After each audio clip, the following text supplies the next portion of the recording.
Lalu kan kita sampai materi teori mekanika kuantum ya. Jadi teori mekanika kuantum itu membantu memprediksi menemukan elektron di dalam wilayah yang disebut orbital. Nah, kalau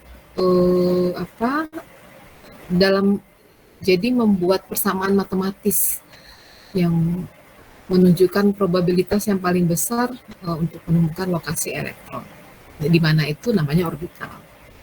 Nah, orbital itu sebenarnya bagian lapisan dalam. Lapisan yang pertama itu namanya kulit.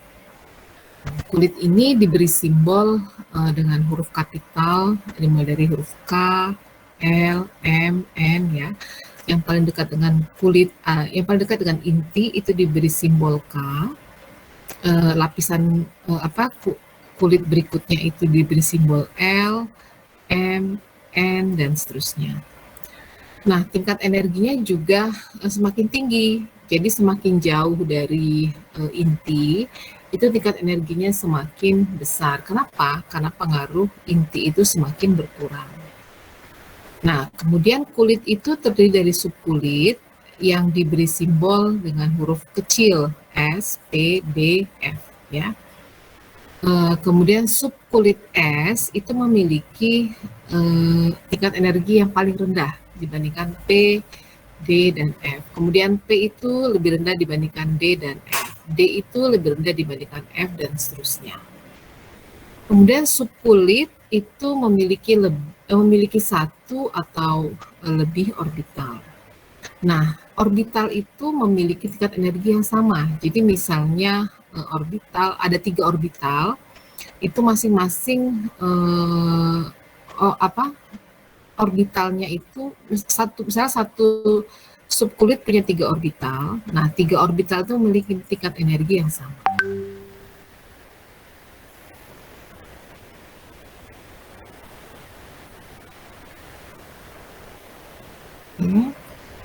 Ini rangkumannya. Kalau kulit K itu subkulitnya ada 1 S, orbitalnya juga cuma 1. Kalau kulit L, subkulitnya ada S dan ada P. Kalau subkulit S itu orbitalnya 1, kalau P itu orbitalnya 3. Kalau M itu dia punya subkulit S, P, dan D. Kalau S itu 1 orbital, P itu 3, D 5. N itu SPDF, kalau S itu 1 orbital, P itu 3 orbital, D 5 orbital, dan F ada 7 orbital. Nah, bilangan kuantum itu ada 4 bilangan kuantum utama. Ini menyatakan kulit, ya. Jadi tingkat energi elektron atau menunjukkan besarnya orbital yang ditempati oleh elektron, atau jaraknya dari inti dan berupa bilangan yang bulat, bukan 0. Jadi K, L, M, N ya. K itu bernilai 1, L itu bernilai 2, M itu bernilai 3, 4, dan seterusnya. Kemudian ada bilangan kuantum azimut, dilambangkan dengan L, menunjukkan sub tingkat energi atau bentuk geometris orbital yang ditempati oleh elektron. Kalau N itu bilangannya dimulai dari angka 1, maka L ini nilainya N kurang 1. Jadi dimulai dari angka 0, 1, 2, 3.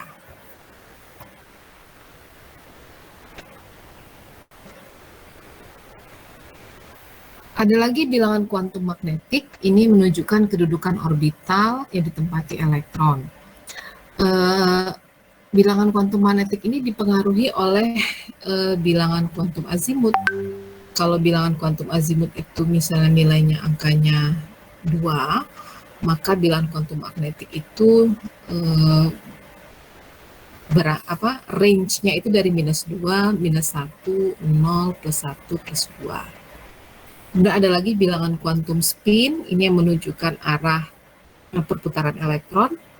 Dia bisa searah jarum jam, atau nilainya +0,5, atau bisa berlawanan jarum jam, yang diberi angka -0,5.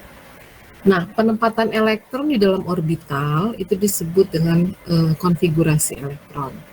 Ada beberapa aturan yang harus dipenuhi dalam menempatkan elektron dalam orbital. Yang pertama itu namanya aturan Aufbau, yakni cara pengisian elektron dimulai dari urutan energi orbital yang rendah ke yang tinggi. Tapi ada pengecualian. Kenapa? Ini biasanya disebabkan tingkat energi dalam orbital itu berdekatan atau dia tumpang tindih. Jadi kalau mengisi ke energi yang lebih tinggi dulu, baru kemudian dia mengisi ke yang lebih rendah, itu umumnya tidak menjadi terlalu mencolok karena tumpang tindihnya itu berdekatan. Jadi tingkat energinya hampir sama. Ini contohnya pada orbital 4F dan 5D atau 5F dan 6D. Jadi ini biasanya ditemukan pada unsur yang nomor masanya besar ya. Ini seperti 57 lanthanum atau uranium 92. Nah, ini cara pengisiannya. Kita mulai dari yang tingkat energi paling rendah ya, 1S. Kemudian dilanjutkan dengan 2S, 2P, 3S, 3P, 3D, dan seterusnya. Kemudian ada lagi namanya aturan Hahn.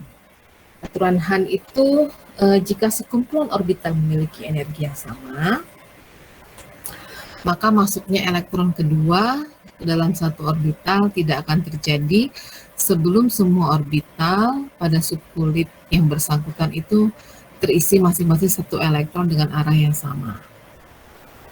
Jadi kalau misalnya ada 4 elektron yang mengisi 3 orbital, maka 3 orbital yang sama itu diisi dulu oleh yang arahnya sama. Baru kemudian elektron keempat mengisi kembali lagi ke orbital yang pertama dengan arah yang berlawanan. Terakhir itu prinsip larangan Pauli, ini yang menyebutkan bahwa tidak mungkin ada 2 elektron yang memiliki 4 bilangan kuantum yang sama. Nah, ada yang minta diatur kayaknya.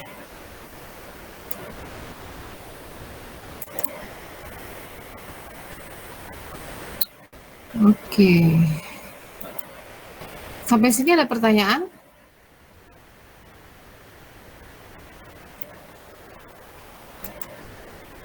Jadi Bu, maaf Bu, mau Ya, bertanya silakan, tentang Ali. yang tadi Bu, kan tadi ada yang N, L, M sama S Bu. Nah, Bu, kalau misalnya yang S ini jadi -1, 0+1 boleh nggak Bu? Soalnya dulu diajarnya gitu. Di bilangan kuantum apa? Magnetiknya? Spinnya. Spinnya jadi berapa? Jadi -1, 0+1. -1, 0+1. Kalau spin itu sebetulnya kan dia hanya ada 2 angka ya, plus setengah sama min setengah. Yang kalau spin. Kalau ke atas jadi plus, ke bawah min. Betul, iya. Tapi mungkin yang maksudnya ini M kali. Kalau magnetik bisa -1, 0, plus 1. Tapi kalau S itu hanya ada satu orbital, berarti hanya 0. Oke Bu. Oke. Terima kasih. Ya, kita coba lihat dulu ini ya, video ya. Sebetulnya penjelasannya sama, cuma ini mungkin kalau sambil tuliskan bisa.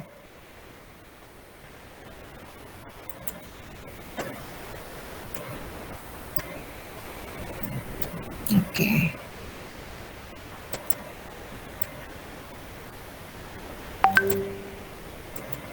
Ini bisa menjawab pertanyaannya Alif juga sebetulnya.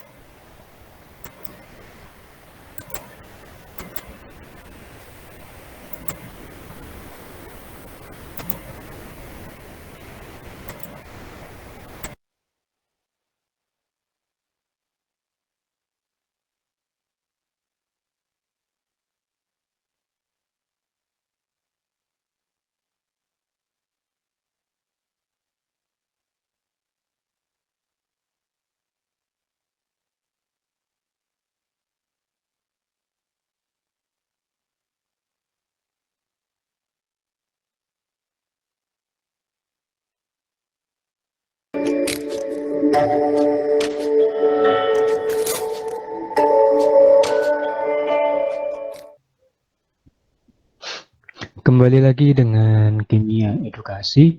Kali ini Kimia Edukasi akan membahas mengenai bilangan kuantum pada materi kelas 10 semester pertama yang berkaitan dengan materi struktur atom dan sistem periodik unsur.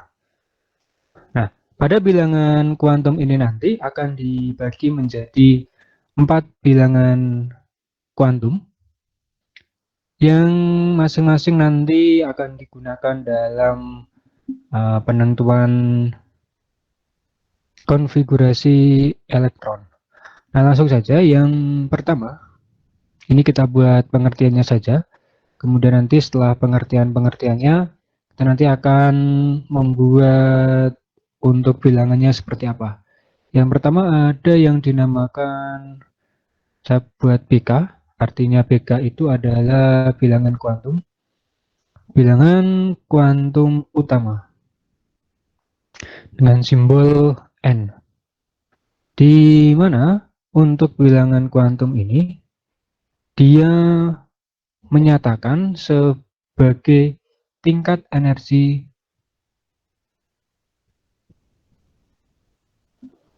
orbitalnya.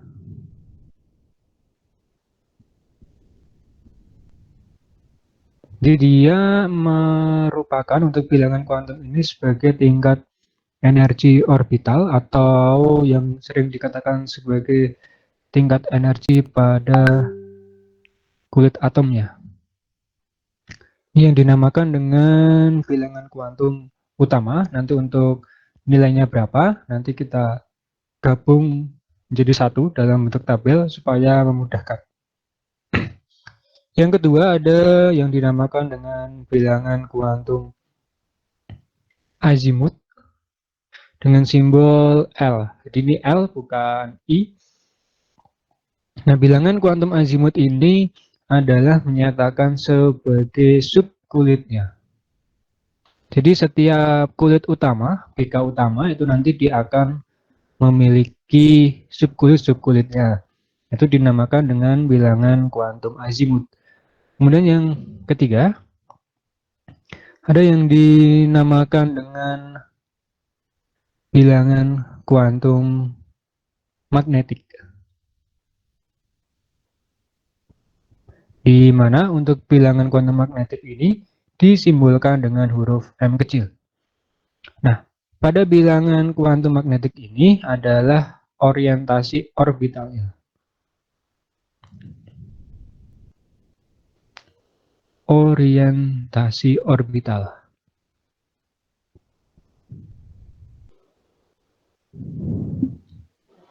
Dalam ruangnya. Ini dinamakan dengan bilangan kuantum magnetik. Yang keempat adalah yang dinamakan dengan bilangan kuantum spin. Untuk bilangan kuantum spin ini dia memiliki simbol S, di mana pada bilangan kuantum spin ini adalah arah rotasinya. Arah rotasi dari sebuah elektron yang terdapat pada bilangan kuantum magnetik dinamakan dengan bilangan kuantum spin. Nah, setelah kalian tahu pembagian dari bilangan kuantum utama, azimut, magnetik, dan spin, kita akan membuat sebuah tabel di sini. Untuk mempermudah, kita bagi menjadi 4 buah tabel. Kita buat kecil saja yang sini. Nah, seperti ini. Kita buat beberapa tabel, di mana tabel ini kita bagi menjadi 3, karena untuk yang bilangan kuantum spinnya itu tidak terlalu banyak prosesnya. Dan nanti taruh di, nah seperti ini. Kemudian sekali lagi untuk yang bilangan kuantum ini adalah arah rotasi, disimbolkan hanya akan ketemu plus setengah dan min setengah.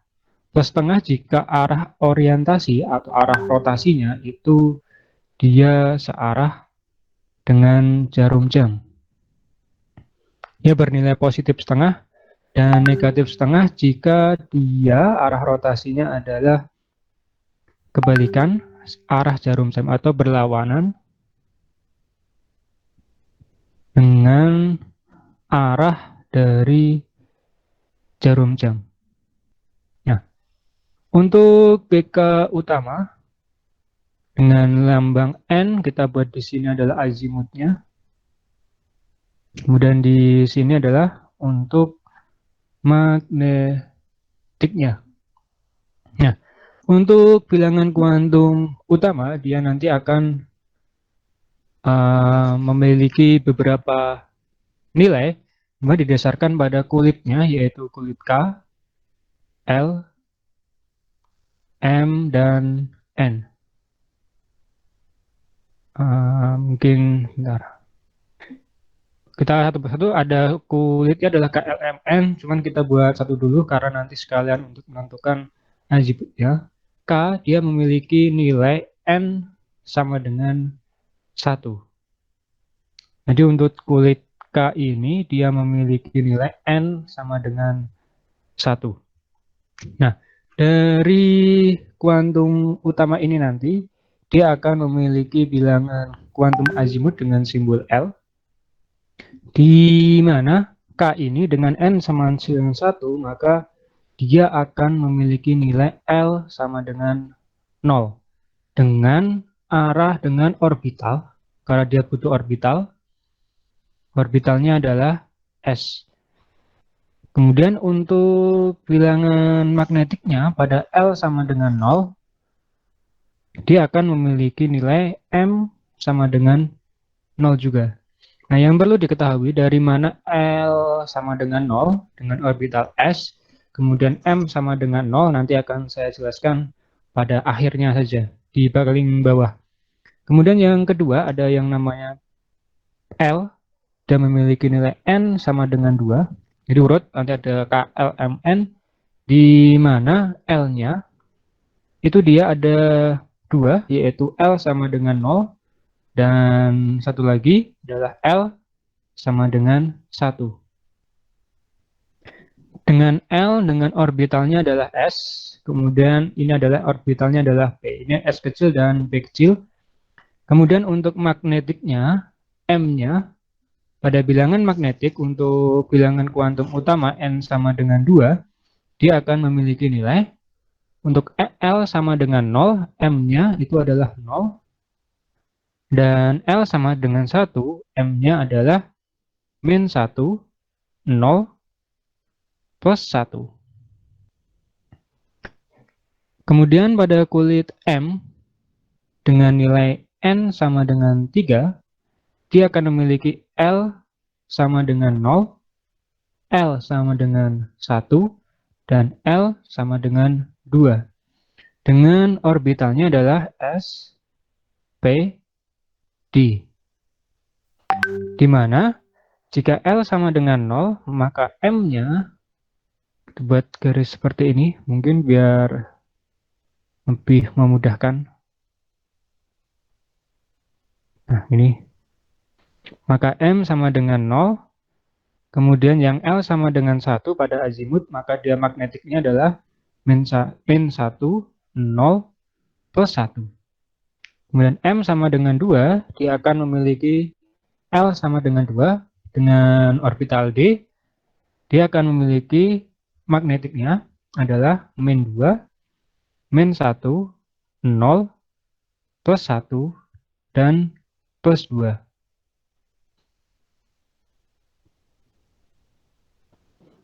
Kemudian untuk kulit N, dengan N sama dengan 4, dia akan memiliki L sama dengan 0, L sama dengan 1, L sama dengan 2, dan L sama dengan 3. Dengan orbital S, P, D, dan F. Sama dengan penulisannya. Coba bentar, biar di sini lebih besar. M-nya itu jika L sama dengan 0, maka dia 0. L sama dengan 1, di sini min 1. Kemudian ada 0 dan plus 1. Kemudian M untuk L sama dengan 2 adalah min 2, min 1, 0, plus 1, dan plus 2. Dan L sama dengan 3, maka M-nya adalah dimulai dari min 3, min 2, min 1, 0, plus 1, plus 2, dan plus 3. Nah, ini adalah beberapa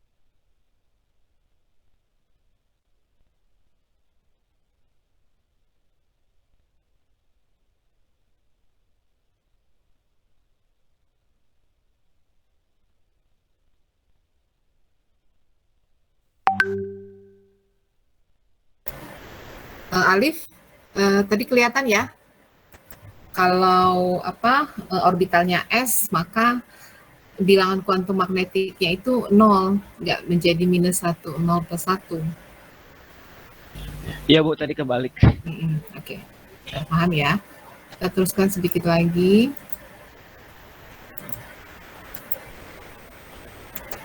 perbedaan utama azimut dan magnetik. Nah, akan saya beri penjelasan sedikit dari mana kok pada bilangan azimut ini akan ketemu 0, 1, 2, kemudian pada n sampai 3.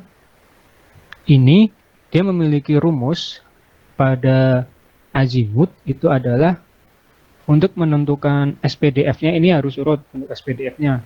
Jadi S dulu, kemudian ke P, D, dan F untuk 3.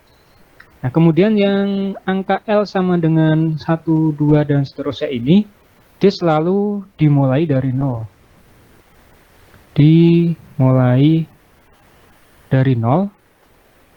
Kemudian rumusnya adalah N-1. Jadi jika pada kulit N di sini, N sama dengan 4, maka pada azimutnya adalah 4-1. Sehingga jumlah maksimalnya adalah 3. 3 ini adalah yang terakhir dari ini. Dimulai dari angka 0, 4-1 ada 3. Nah, itu dari mana kok ketemu L-nya 0 sampai 3. Nah, kemudian untuk magnetiknya, itu kenapa dapat ada yang 0, ada yang min 1, ada yang min 2, ada yang min 3, dan seterusnya. Itu diambil dari bilangan kuantum azimutnya. Nah, sebagai contoh, untuk M sama dengan min 3 sampai plus 3 ini adalah diambil dari L-nya ini adalah 3, maka untuk magnetiknya ini hanya untuk mempermudah saja, dimulai dari min 3 sampai plus 3. Sehingga pada M-nya, magnetiknya yang ada di sini ini, dia akan memiliki nilai min 3, min 2, min 1, 0, plus 1, plus 2, dan plus 3. Itu dari mana kok ketemu magnetiknya bahwa ada min 3, min 2, min 1, 0, plus 1, plus 2, dan plus 3. Jadi, dimulai dari min, diakhiri dengan plus sesuai jumlah L ini. Nah, kalau yang M sama dengan L-nya sama dengan 1, contohnya ini, maka min 1, 0, dan plus 1. Ini 1 ya, bukan 2. Plus 1, dan seterusnya. Itu adalah untuk menentukan untuk bilangan-bilangan kuantum. Pada materi selanjutnya, nanti kita akan membuat sedikit yang berkaitan. Oke.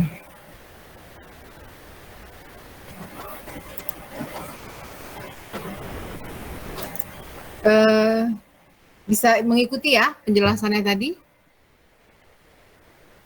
Bisa, Bu. Ya, kita kan sebetulnya hanya mengulangi pelajaran waktu SMA. sedikit lagi, ini, nah, unsur kimia itu sering dilambangkan dengan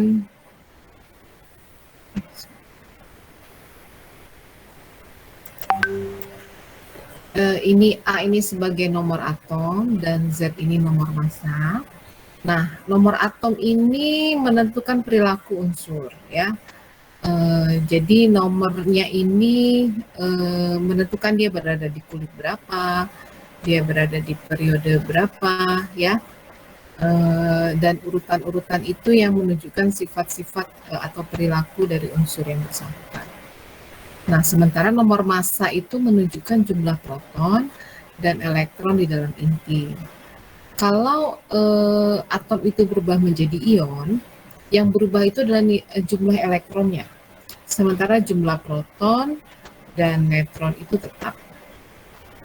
Dan sebagai tambahan, isotop itu adalah kalau memiliki nomor atom yang sama, tapi nomor massanya berbeda. Ya, itu disebabkan oleh perbedaan jumlah neutron dalam inti. Oke, saya ajak lagi nonton video.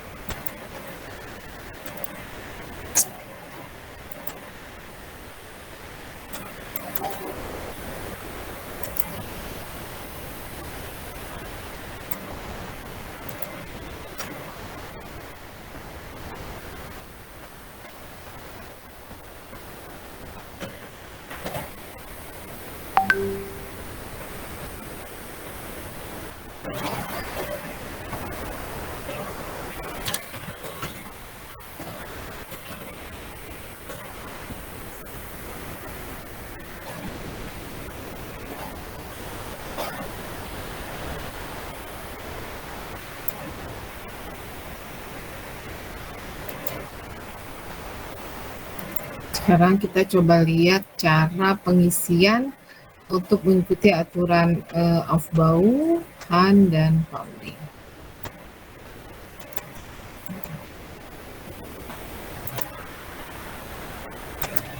Halo teman-teman, kembali lagi di Kita Belajar.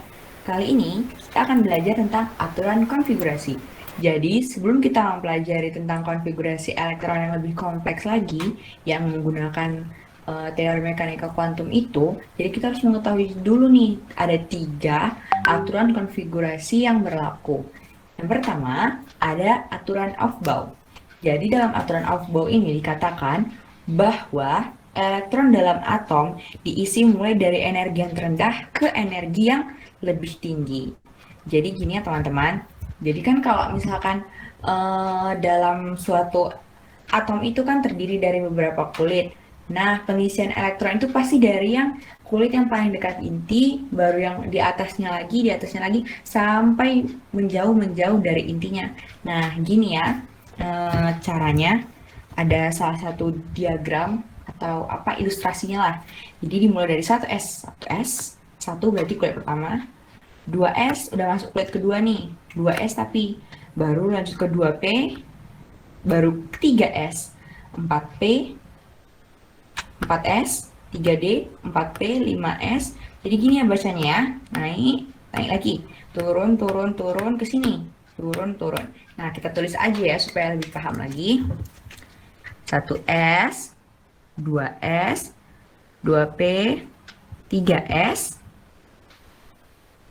3P, baru ke sini 4S, baru ke sini 3D, baru ke sini 4P, baru ke sini 5S, baru ke sini 4D, 5P, nggak kelihatan ya, 5P dan seterusnya. Ini berlanjut lagi ya, ada 5P tadi, 6S, 4F, 5D, 6P, 7S, 5F, 6D, 7P.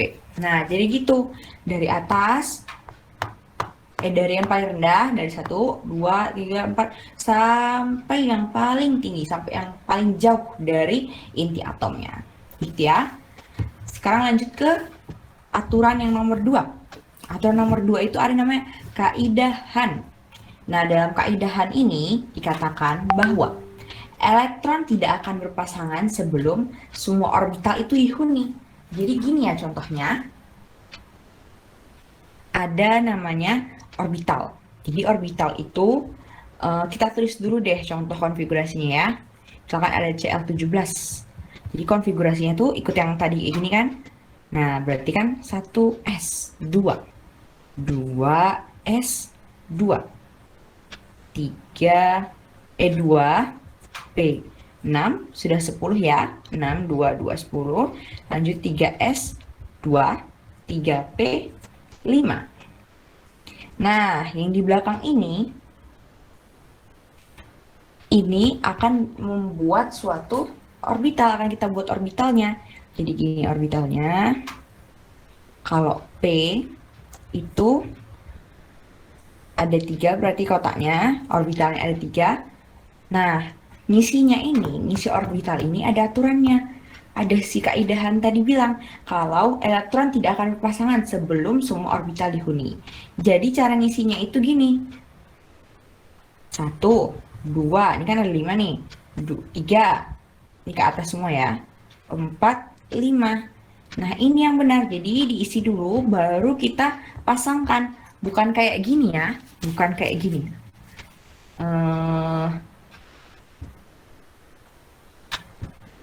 1, 2, 3, 4, 5. Ini salah. Jadi aturannya terus dari kiri, baru kanan, baru kita pasangkan ke bawah yang berlawanan dari yang sebelumnya. Ini yang benar ya. Ini salah, ini benar.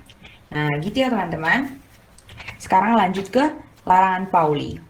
Nah, dalam larangan Pauli itu dikatakan bahwa elektron itu tidak boleh memiliki 4 bilangan kuantum yang sama. Jadi, ada namanya bilangan kuantum. Ada spin, ada bilangan kuantum utama, ada bilangan kuantum azimut, magnetik, dan spin. Jadi, keempatnya itu nggak boleh sama, pasti ada salah satu yang berbeda. Nah, contohnya saja seperti ini. Lanjut dulu deh ke poin yang kedua. Sel orbital itu maksimal dihuni oleh 2 elektron dengan arah yang berlawanan. Jadi dalam satu orbital tadi ini nggak boleh dia tuh arahnya itu sama. Misalkan gini deh, kita buat aja ya dulu contoh soalnya. Kita hapus dulu yang ini.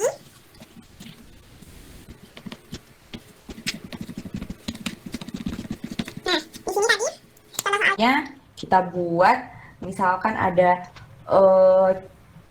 CL nih, CL 17 lagi ya.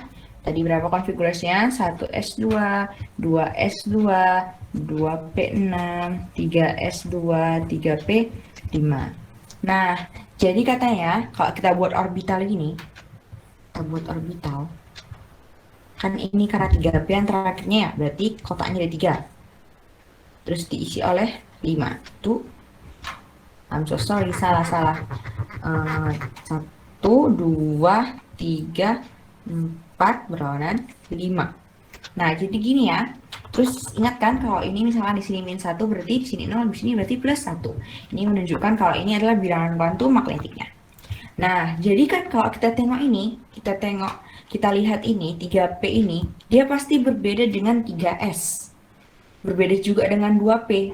4 bilangan kuantumnya itu berbeda-beda. Silakan aja ini di sini 3p5. 3p5 itu berarti bilangan kuantum utamanya berapa aja? N-nya 3 kan? Terus L-nya. L itu berarti SP. P itu berarti menunjukkan L-nya 1.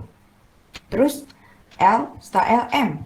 Nah, kalau 3p5, 5. Berarti yang mengarah ke sini 0. Terus setelah 3p5 berarti kita lihat spinnya ke bawah berarti -1/2. Nah, ini berbeda sama 3s2. 3s2 itu berarti n-nya berapa? 3. L-nya s 0. M-nya 3s2. 3s2 ini ya saya buat ke sini. 3s2 berarti kotaknya 1 aja ya. Terus s2 berarti 1 2. Nah, berarti ini kan 0. Berarti M-nya 0. S-nya -1/2. Nah, ada yang sama, ada yang nggak sama. Ini sama. Nah, bedanya di azimutnya. Jadi, setiap elektron itu pasti memiliki 4 bilangan kuantum itu ada salah satu yang nggak sama. Jadi, itu ya aturannya ya. Dan dalam satu orbital itu maksimal hanya 2 elektron, nggak boleh tiba-tiba di sini tulis satu lagi, itu nggak boleh. Dan juga nggak boleh ini ke atas terus lanjutannya ke atas lagi, nah ini salah, nggak boleh ya. Jadi harus kalau satu ke atas nih, satu ke atas, nanti satunya ke bawah tuh, oke ya. Nah sekian dulu ya pelajaran kita hari ini tentang aturan konfigurasi. Jangan lupa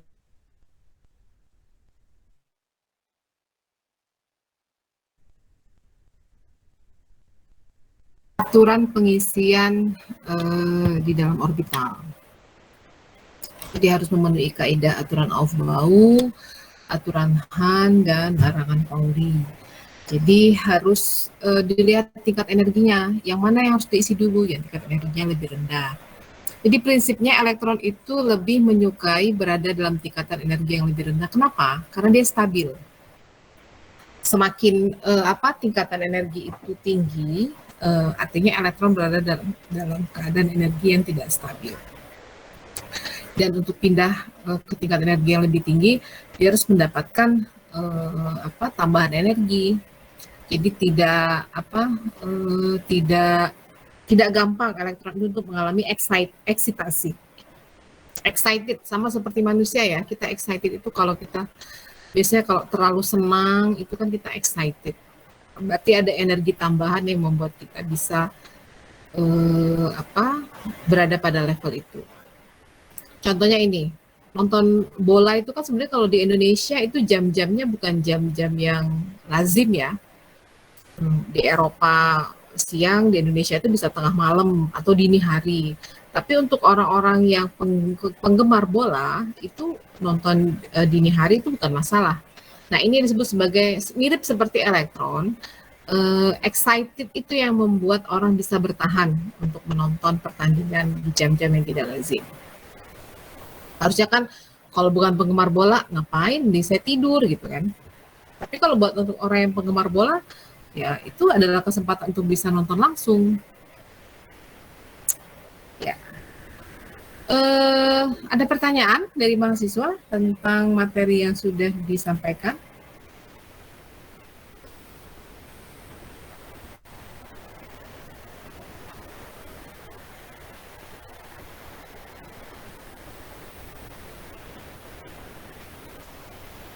Kalau tidak ada, saya akhiri sampai di sini. Terima kasih. Selamat siang. Assalamualaikum warahmatullahi wabarakatuh. Waalaikumsalam warahmatullahi wabarakatuh. Terima kasih Bu. Terima kasih ya.